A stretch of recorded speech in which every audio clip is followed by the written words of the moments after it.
Best ways to do market research in solar, especially if you're starting out. If you know anything about me and the history of this channel, you know how big I am on being able to do this location independent, being nimble when growing your solar business, and making sure that you can do this from anywhere. Because the reality is that it is possible. And the first step to realizing what is actually possible is for you to figure out how to do market research. Why do you even need to do market research? Well, because if you want to sell in a particular state that you don't know anything about, you want to know at least what their net metering is, what their laws are in the state, what is the competition in the state, and the overall intricate details on what it looks like to sell solar in that one state. Now, I'm going to give you my 5 best ways to do market research in order to ensure that you're getting yourself in the good market and how to maximize the opportunity of that market. With the ever-changing laws and conditions in every single market, obviously you have to be aware of what's going on in the state before you start selling in that state. And one of the first ways for you to do market research is to go into your EPC or your installer internal portal and look through their resources. Most installers are very, very good on posting what's going on in every single market they operate in, especially big installers like Titan or Freedom Forever or SunPower or Sunrun or whatever. You can go inside the portal and it should have resources within the portal that shows you what's going on in that particular market. It will firstly show you what utilities support solar and a pro solar. It will show you the net metering laws. It can even show you what the rates are the consumers are currently paying, so that you're aware once you're getting into that market, that's what you have to deal with. I'm not saying you have to rely strictly on your installer's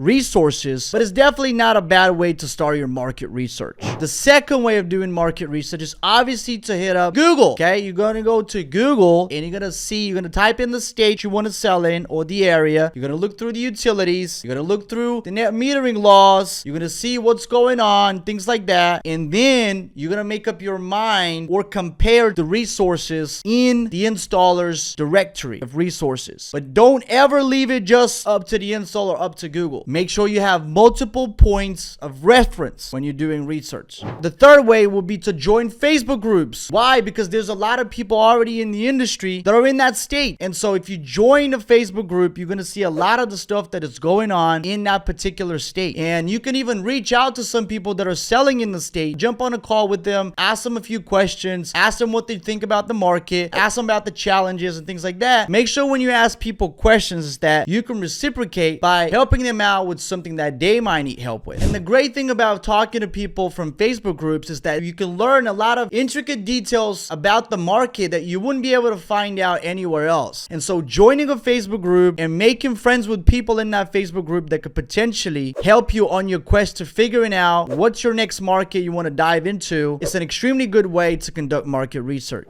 Number 4, listen to a podcast. This is especially if you're starting out. Even if the episode is not up to date, you could figure out a lot of things about particular markets or the solar industry in general. When I was starting out in solar, I used to listen to a lot of different podcasts, and I used to do that when I was out and about doing errands or working out. I used to have a podcast blasting all the time, trying to learn everything that I could possibly learn about the industry so I could be the best that I could be. And that's why I can provide the most value to people right now, because I was willing to put in the work earlier. Some good podcasts you can hit up are Solarpreneur. You can look up Titan Solar with David Williamson, which is the founder and CEO. And whether you like the guy or not, they put out some great content, great insights about the industry that are handed to you on the silver platter. All you got to do is just take the time to listen to the podcast. And number 5 would be YouTube. There's a lot of YouTube videos regarding solar. And so if you want to learn what it looks like to sell in a particular state, you also can have YouTube as one of your resources to go to when you're trying to do market research. The con to including YouTube into your arsenal of ways to do market research is that it might not be very up to date. But if you're trying to learn the most that you can possibly learn about solar, YouTube is a great way to start. And obviously you can look up a lot of videos that I have on this channel. You can look up other people as well and just be a student of the process. So anyway, that will be the end of this video. If you like it, give it a thumbs up, subscribe, and if you have a question, post it out in the comments below. See you soon.